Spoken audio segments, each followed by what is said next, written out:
yesterday. And Canada can't afford a New Year's celebration on CBC. And this is where we're getting started. So there's lots to get to. Let's get started.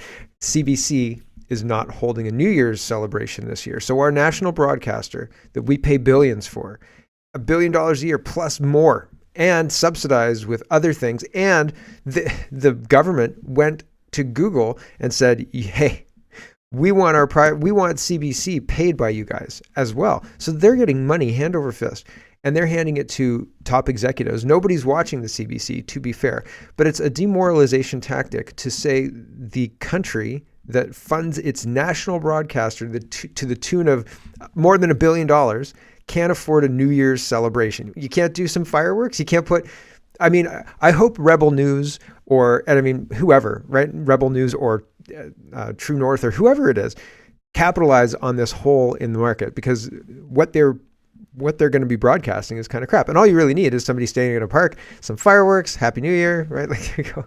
I don't know that you need like political, you don't need to go deep on the political thinking about things and the year that's been and all the rest of that for a New Year's show. You could just have some fun with it, right? But the CBC is failing on every level, and it seems like on purpose, and this seems like a demoralization tactic. So on New Year's Eve, this is what the Toronto Star is reporting. Also, if you didn't have money for this, you would think that you would find out before the 29th of December. You would think that this would be news before the 29th of December. The reason that they're reporting this now is because there's no time to fix it, because Canadians can afford to put on a New Year's show. They're just trying to demoralize us because they're communists, I think. CBC to skip New Year's Eve broadcast special due to financial pressures. CBC says financial pressure cancels the New Year's Eve special. Right. Yes. All this terrible austerity, right? New Year's Eve will look much different this year on CBC TV. Canada's public broadcaster told the Canadian press on Friday that financial pressures have led the network to cancel this year's countdown, which inched towards midnight with musical performances and a fireworks show. This year, CBC plans to air a new Just for Laughs special hosted by comedian Mae Martin. I don't know who that is. On Sunday at 11 p.m. in most markets. The hour-long taped show will not include a countdown. It will be followed. Their editing is terrible. The CBC.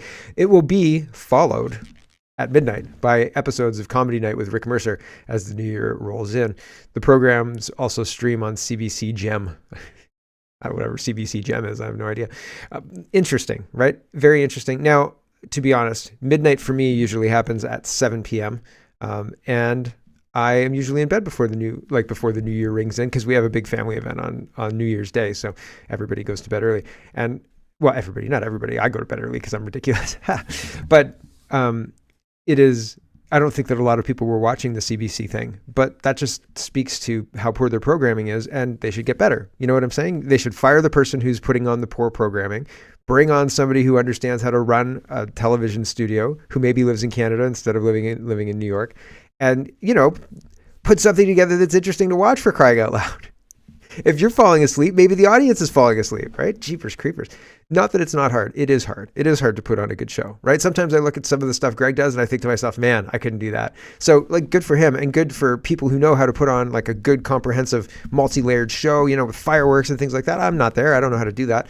But there are people who do. There are people who put on compelling shows year after year, and people come down and watch and they love it, and they find fun artists that are interesting. I remember being interested in the New Year's show because it had talent that I'd heard of, right? And it wasn't pushing, I don't know, like Lizzo or whatever. Apparently Lizzo plays the flute. I had no idea.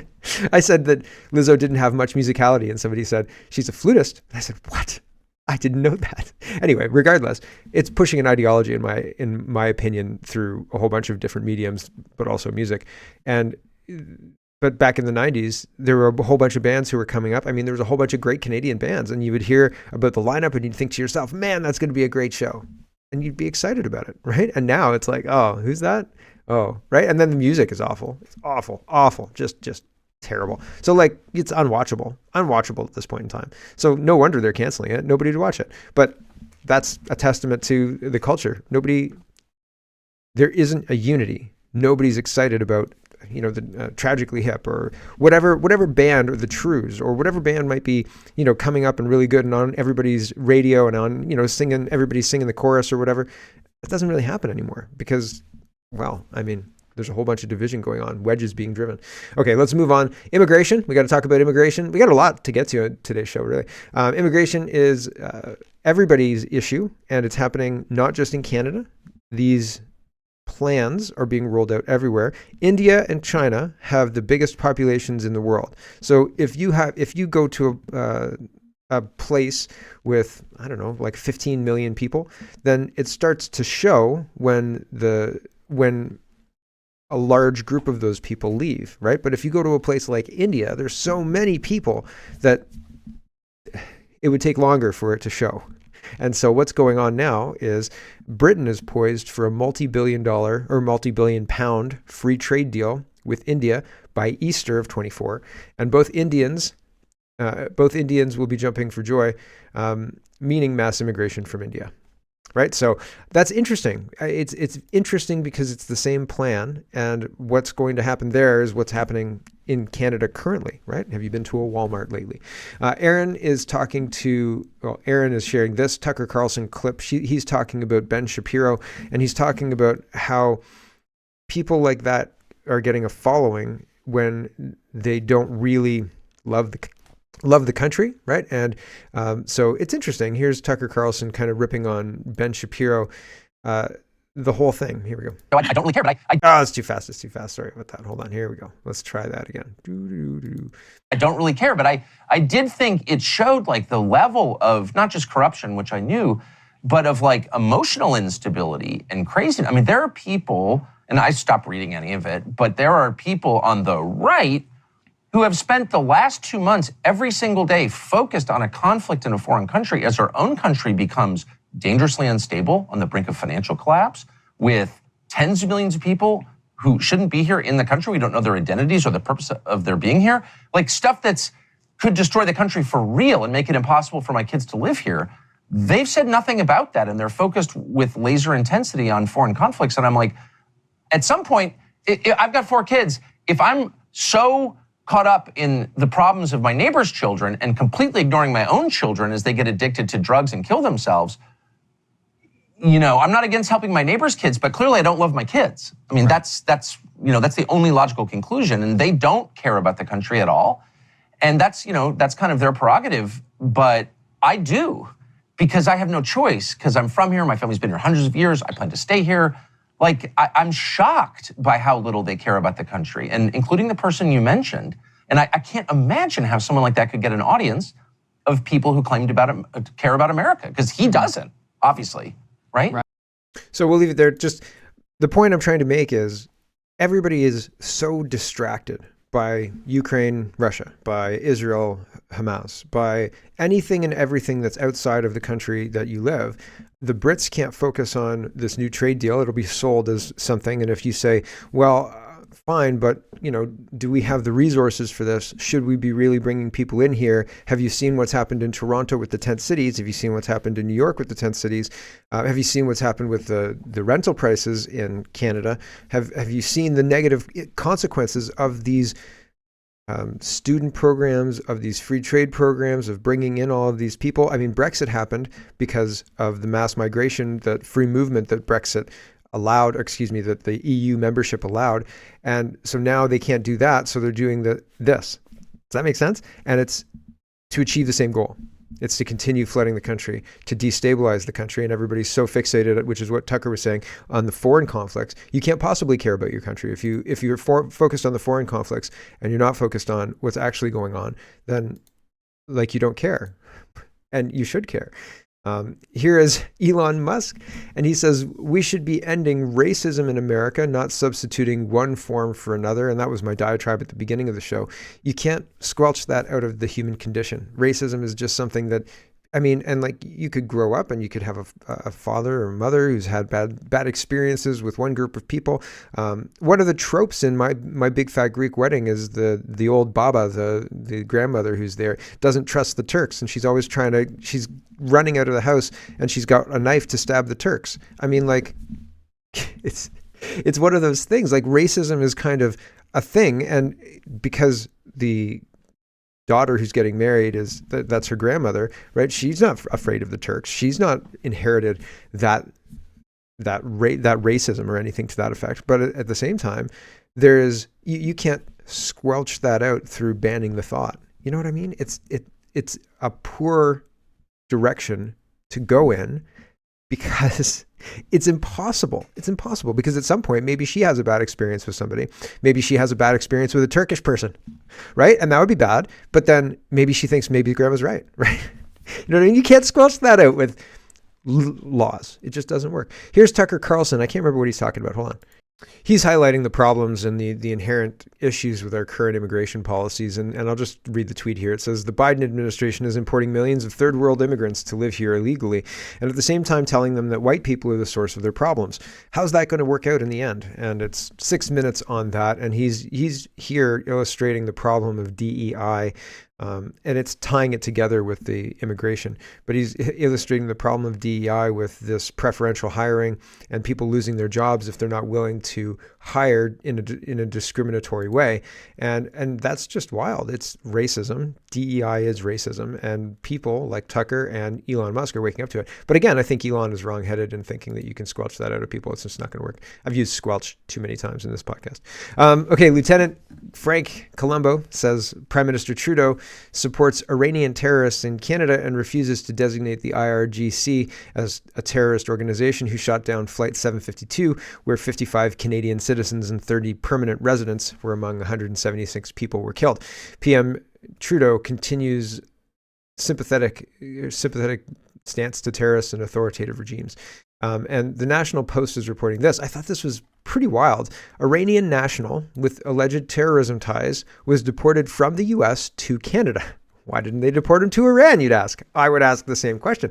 The unnamed fugitive who has permanent residency in Canada was deported on December 21st and described as a national security priority. A fugitive with ties to terrorism has been deported from New York back to Canada, where he is wanted on assault charges. The Iranian national, who is also a permanent resident of Canada, was deported on December 21st. Do you think they came in and said, like, which country do you want to be deported to? Do you think they gave him a choice? Do you think they just sent him to Canada? Right? Like, I don't know, man. The fugitive, who is not named in a U.S. Immigration Customs Enforcement ICE release, is described as a national security priority, a designation often used for individuals who are believed to be involved in activities that could endanger national security. Both the nature of the individual's alleged terrorism ties and details related to his Canadian assault charges were not disclosed. It's also not clear how the man obtained permanent residency in Canada despite security concerns. While the Canadian immigration process includes extensive background checks and assessments to identify security risks, there are instances where critical information is missed or undisclosed. It does happen, but I think that it's funny that the news is minimizing this. Like, oh yeah, totally, yeah, we totally knew about that, but sometimes these things go missed or undisclosed. Yeah, thanks for helping me understand that, the news. Ridiculous. Here is Rex Glacier, and this should more be in the election area. Hold on a second, I might move it. I said immigration, I meant housing. I thought I had a separate housing tab, but anyway, I guess I just combined them. Here is Rex Glacier, and he says, it's that time of year for the Liberals to recreate the old lies from 2015. So the National Post is reporting federal Liberals to announce a renewed housing plan, Minister Fraser says. Is it tents and parks? Because that seems like that's the plan. It seems like tents and parks is the plan. From 2015, September 9th, 2015, Trudeau promises affordable housing for Canadians, right? We have a plan to make housing more affordable for those who need it most. The underlined part doesn't go far enough, right? For those who need it most. The whole thing that people are living in tents in Canada is a bad outcome. And I can't believe that the Liberals aren't facing more pushback for it. And I mean, I can't believe there's a caucus of NDP who are looking past it. I can't believe there's a caucus of liberal backbenchers who are looking past it. They should be shamed. I can't believe it. How can they look? Lloyd Longfield, my MP, his office is around the corner, or it was around the corner. It's not anymore. I guess he moved. But there's a tent city around the corner, and right in St. George's Square in downtown Guelph, right behind the fountain. So, like, that's pretty wild. And I think that it is a sad state of affairs. And these politicians are not feeling any heat for it because the media is not reporting on it. It's incredible. It's incredible. And it used to be that if If a politician created a tent city in like Hamilton or something like that, the media would be screaming bloody murder. They would be upset about it. In like 2005, like if that happened in 2005, nope, not happening, right? People would be upset. Now, yeah, those poor people. Are you kidding me? Nope. No. Joe Warmington was at the Eaton Center, and he says another pro-Hamas rally once again in the Eaton Center. However, this time things are changing a little bit. People are being arrested. Here's the beginning of this rally.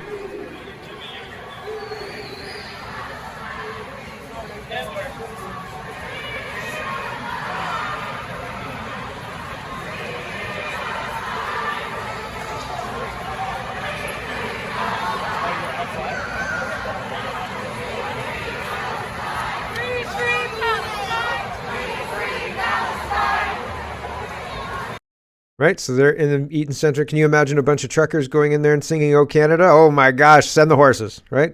But the free Palestine people, well, the police started arresting them. Somebody says violently. I don't know about violently. Police begin violently arresting pro-Palestinian protesters. So here's just a bit of video of that.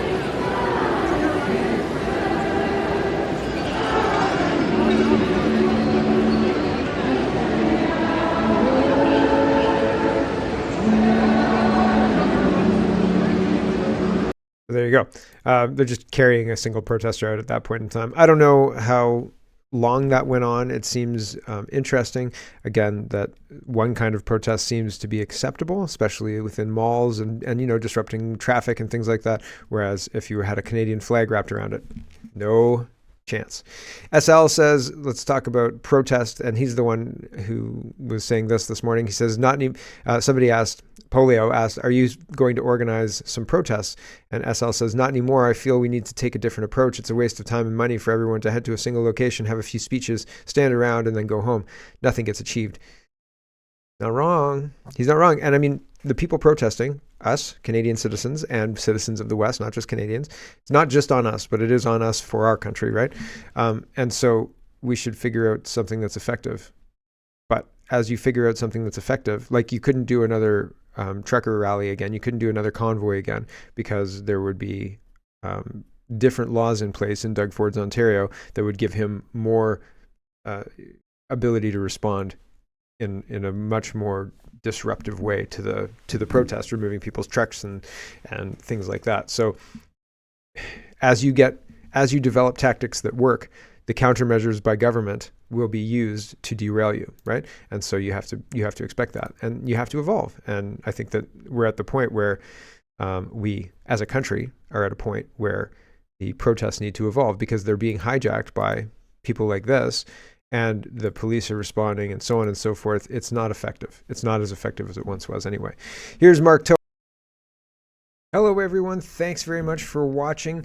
This is just a short version of a longer show. If you'd like to get the whole show, you can go over to CanadaPoly.com and sign up for a subscription. Just look in the drop-down tab for Shop and Donate and look for subscriptions, and you'll get immediate access to the full show. Love to see you. Thanks for watching, everybody. Have a wonderful, wonderful